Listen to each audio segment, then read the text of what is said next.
बना लें तो सरकार को हिलाकर सरकार को मजबूर किया जा सकता है। और जो सरकार के लोग आज विरोध कर रहे हैं बाबा साहब की मूर्ति का, मैं गारंटी दे रहा हूं कि आप भाईचारा बना लीजिए और केवल 10,000 लोगों की सभा एक मुख्यमंत्री आवास के घेराव पर कर दीजिए। अगले दिन बाबा साहब की मूर्ति लगाने के लिए मुख्यमंत्री और प्रधानमंत्री दोनों आ जाएंगे। ताकत का निर्माण करिए आप। मूर्ति जब लगेगी जब आप में शक्ति होगी, और नहीं तो वो क्या करेंगे, आप मूर्ति वो तोड़ेंगे, फिर हमारा विवाद होगा, हम उसी में उलझ जाएंगे। इसलिए कांसीराम साहब कहते हैं कि मैं छोटी छोटी उलझनों में उलझता नहीं हूं, मैं बड़े लक्ष्य के लिए काम कर रहा हूं। जब बड़े लक्ष्य के लिए काम करते हैं तो ये छोटी छोटी समस्याएं अपने आप खत्म होती चली जाती है। तो अगर हमारा भाईचारा बन जाए, इस ग्वालियर में SC ST OBC समाज का भाईचारा नहीं बन पा रहा है, इसलिए सम्राट मेहर भोज की मूर्ति तीनों में कैद है। भाईचारा नहीं बन पा रहा, इसलिए पूरे ग्वालियर में एक भी सम्राट अशोक की मूर्ति नहीं लगी हुई है। भाईचारा नहीं बना है, इसलिए बहुजन समाज में बड़े बड़े सम्राट पैदा हुए, उनकी मूर्तियां नहीं लगी है। क्यों? क्योंकि हमारा आपस में भाईचारा नहीं है। और भाईचारा नहीं है इसलिए हम राजनीतिक रूप से कमजोर हैं। और जो लोकतंत्र में राजनीतिक रूप से कमजोर होते हैं उनकी बात नहीं बनती है। तो सबसे पहला आंदोलन है वह है सामाजिक परिवर्तन का आंदोलन। अगर हम सामाजिक परिवर्तन का आंदोलन करके बहुजन समाज के बीच में भाईचारा बना लें तो आप जो चाहोगे वो आप कर सकते हैं। आप देखिए बौद्ध गया मुक्ति आंदोलन कब तक चल रहा है? 1949 से चल रहा है, पर हुआ क्या अभी तक? कितने लोग हमारे वहां परेशान होते हैं, कितने लोगों पर केस लगते हैं, लाठियां खाते हैं, जेल जाते हैं। समाज का पैसा, समय, बुद्धि, धन सब कुछ लग रहा है, लेकिन कामयाबी नहीं मिल पा रही। अगर इतने लोग मिलकर बिहार की विधानसभा में 10 विधायक बना दे केवल, तो बताओ मुक्त हो जाएगा कि नहीं हो जाएगा? तो सामाजिक परिवर्तन करके भाईचारा बनाना बहुत आसान काम है। और या फिर आंदोलन होना चाहिए तो कैसा होना चाहिए? जैसा कांसीराम साहब ने किया था दिल्ली में, जब अटल बिहारी ने कहा कि संविधान की समीक्षा होनी चाहिए, तो कांसीराम जी ने क्या कहा? कांसीराम अभी जिंदा है, अटल बिहारी संविधान को हाथ लगाया तो हाथ तोड़ देंगे। और फिर उन्होंने दिल्ली में रैली की, संविधान बचाओ रैली। तो आपने देखा दिल्ली की क्या हालत थी, अटल बिहारी को माफी मांगनी पड़ी। तो ऐसा आंदोलन क्रिएट हो जिसको कहते हैं प्रेशर पॉलिटिक्स, या तो इतना बड़ा जन सैलाब हमारा उमड़े कि जिससे सरकार झुक जाए, सरकार हम हिलाने वाले बन जाए, जैसे सरकार हमने 2 अप्रैल में हिलाई थी। तो बताइए एट्रोसिटी एक्ट बहाल हुआ कि नहीं हुआ? तो हमको सरकार हिलाने वाला बनने के लिए सामाजिक आंदोलन को मजबूत करना पड़ेगा, SC ST OBC में भाईचारा बनाना पड़ेगा, नहीं तो बारी बारी से हम लोग फूटते रहेंगे। और भाईचारा बनाने का काम ये लोग कर सकते हैं जिनमें ये 4 गुण हैं। नहीं तो क्या होगा, लोग यहाँ जुड़ेंगे और जैसे ही मौका आया वो कांग्रेस में पक जाएगा, कोई बीजेपी पक जाएगा, कोई दूसरी पार्टी, बोले हमें टिकट मिल गया, हमको सम्मान यहाँ से मिल गया, पहचान यहाँ से मिल गई, और हम भाग जाएंगे उधर।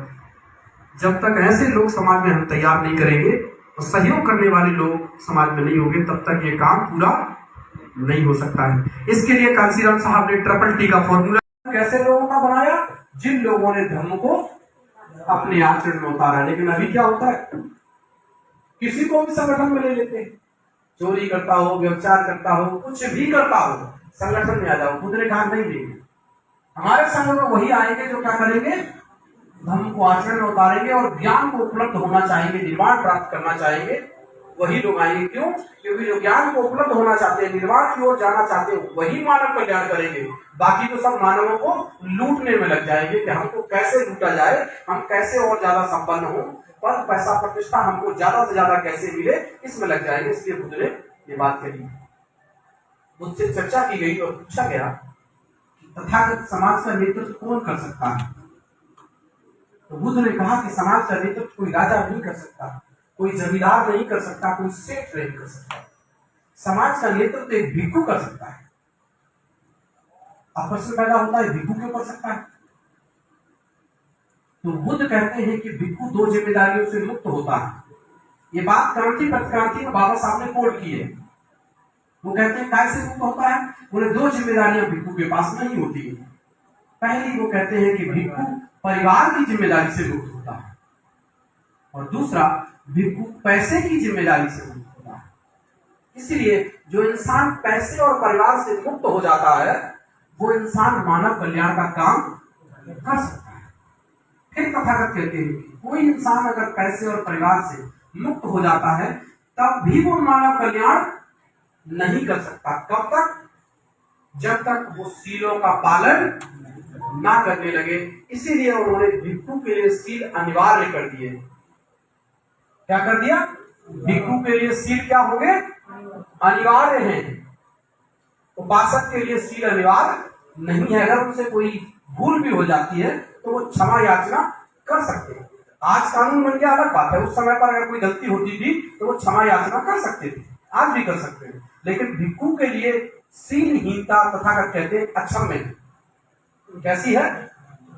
अक्षम्य है। अक्षम्य का मतलब होता है क्षमा योग्य नहीं है। क्यों नहीं है? तथागत कहते हैं क्योंकि भिक्षु समाज का नेतृत्व करता है और नेतृत्व करता अगर कोई गलती करता है तो उसका प्रभाव पूरे समाज पर पड़ता है।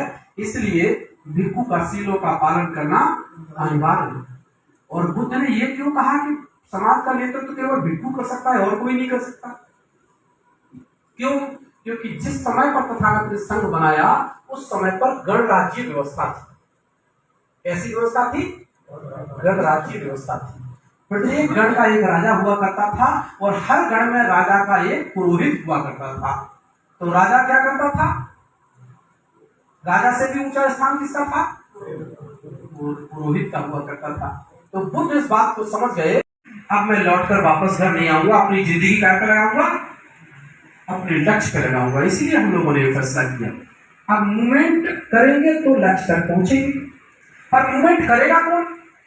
अभी मैंने आप लोगों से बात की, ये रियलिटी है। मूवमेंट